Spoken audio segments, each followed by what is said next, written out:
Hello, MavMind Collective, and welcome to another episode of the Hypnosales Show. Today, we're going to be talking about how to manage a rock star.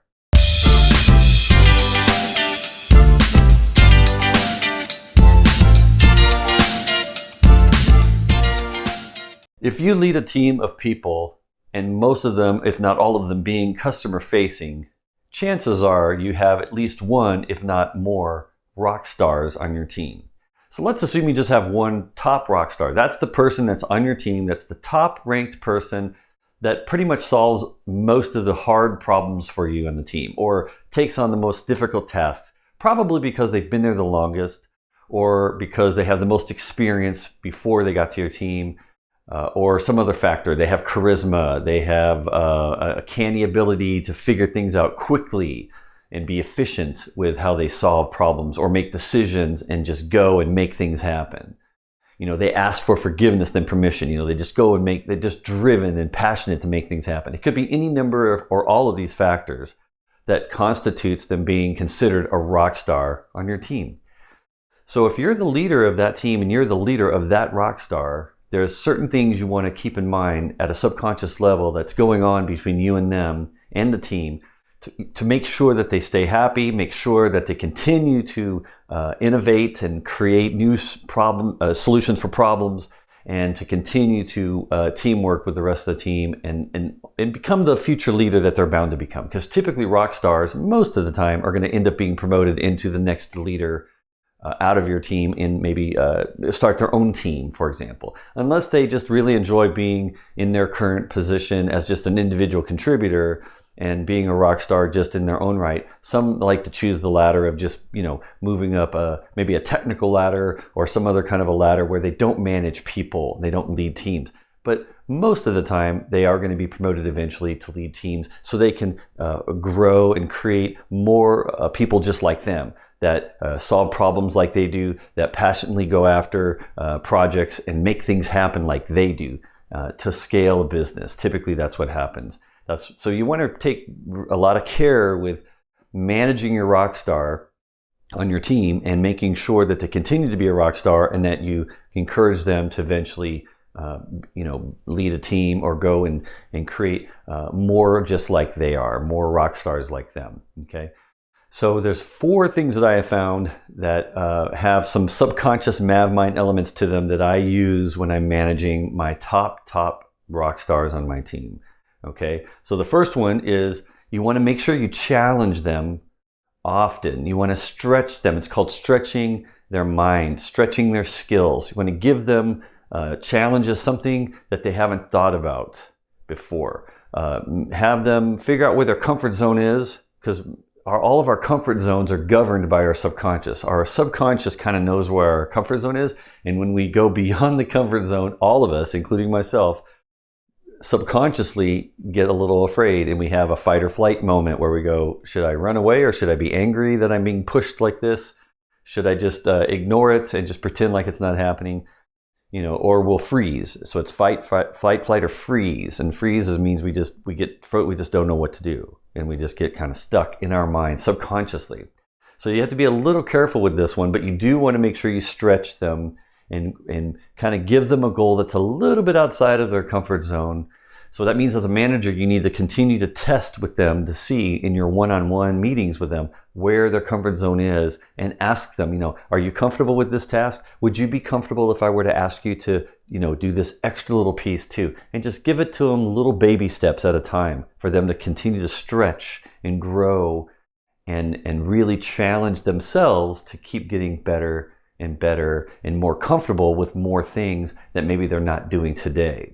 Okay, so that's one of the things you want to focus on with your rock stars. Are you stretching them enough? Are you giving them a goal that's a little bit outside of their comfort zone to let them try it, to let them try to see if they can get there? Because once they do it, then that comfort zone becomes bigger and bigger, and then they become very comfortable with that, and then you can challenge them again to go beyond. So just baby steps. Think of it like these rings around you that define your comfort zone, right? You want to just make the ring a little bit bigger and a little bit bigger in all directions, a little bit bigger, and keep growing it little by little by challenging them as often as you can to keep that going. So you want to be conscious that you're doing that.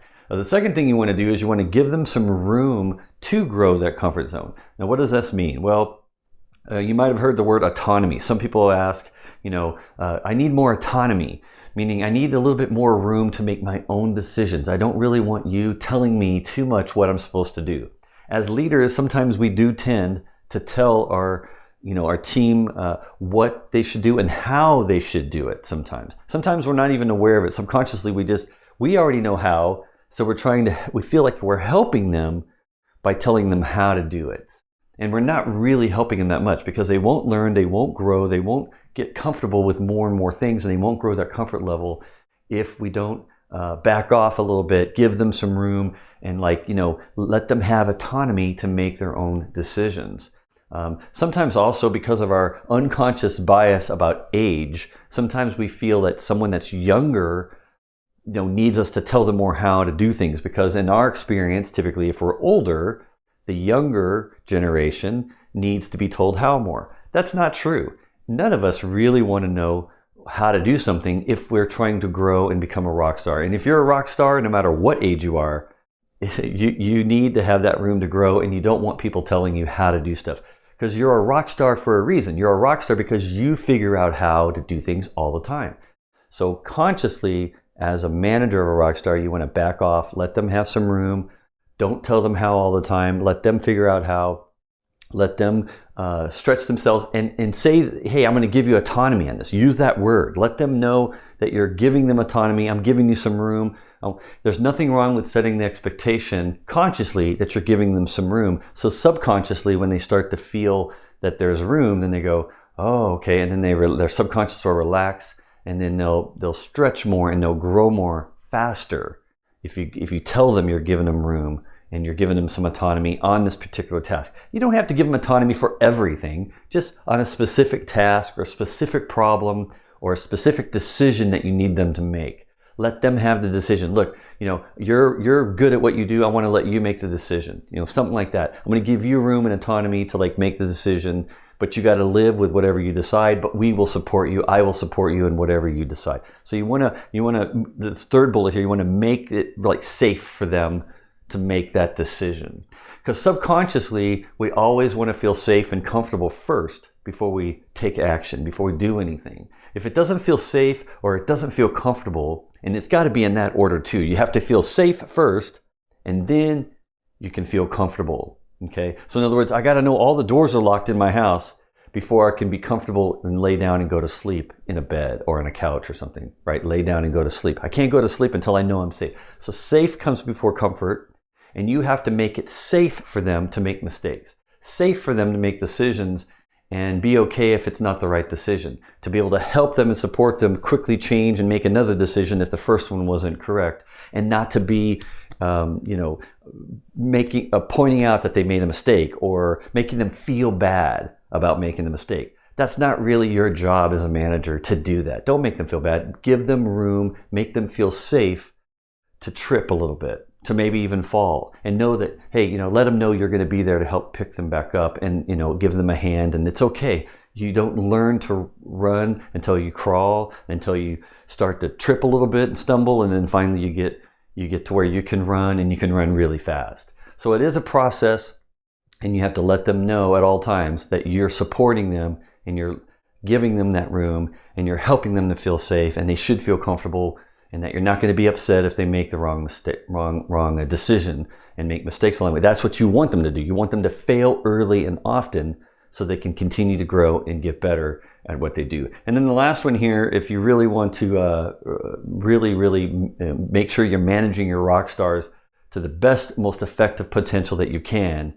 is you never want to assume that they know how to do a task or complete a task that you're assigning to them. This is one of the biggest mistakes actually that I've made, and other managers and people that run manage teams and have rock stars on their team.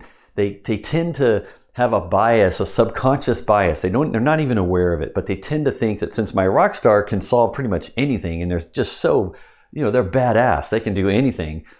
Any task I give them, they can handle it. Well, you want to avoid that assumption, because that's not always true.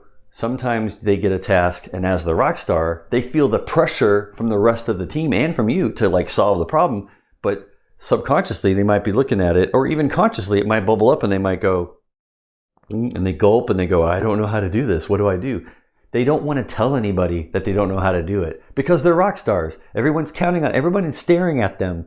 They want them to perform. Okay, so that's a lot of pressure. So typically rock stars will start to sabotage themselves. It's called self-sabotage. They'll start doing it to themselves because they don't know how else to address it. They don't know how to tell everyone on the team or you that they don't know how to do a thing. And everyone's assuming and expecting them to do it. This is not a good situation for a rock star. They'll sabotage themselves. They'll figure out, and they won't even be aware of it. It'll all be subconscious. They'll just fail, and they'll never quite figure it out because it's too much pressure. It was the wrong expectation and assumption on your part as their leader. So just never do that. Always avoid assuming that and ask them, hey, are you familiar with this task? I mean, even if you think you know, ask them anyway and just qualify it. Are you okay with this task? Is this something that you feel comfortable doing? And use the word comfort. Or do you feel safe and comfortable to give this a shot? Because you want to tap into their subconscious. Do you feel safe and comfortable to take on this task? Because if you use those words, they'll tap into their subconscious, and their subconscious it'll bubble up, and then they'll tell you, I'm not sure I'm as comfortable as I'd like to be. Or I don't know if I feel safe to take this on just yet.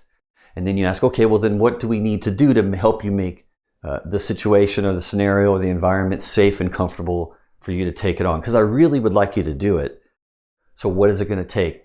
Let me help you figure out how to make this safe for you and comfortable for you to try out, and give it a try. And just know that it's okay. I'm going to give you room, right? I'm going to allow you to make mistakes. It's all right. So it's real important that you avoid assuming that. Always ask them and make sure you get an answer from them how they feel about it and what their perception of it is at a conscious level, because typically, subconsciously, if they don't have a handle on it, like I said, they will sabotage it and they won't succeed. And then then they probably feel like at that point, well, okay, maybe I need to find another team to get on, because it's embarrassing and you want to avoid embarrassing them, especially if they're rock stars. So it's very key to make sure you follow all these points, challenge them often, stretch them often, give them some room, make it safe for them to make mistakes, and never assume that they know how to do the thing that you're assigning to them. Always ask and always help them to know and understand that you are there to support and help them to be successful. And it's okay if they fail along the way. It's totally fine, and you'll be there to help them back up and to keep going. Thank you for watching. I know you find value in these videos, didn't you? Now, if you, like me, are in a customer-facing role, you want to get better every day at what you do, but you don't have to watch another video if you don't want to.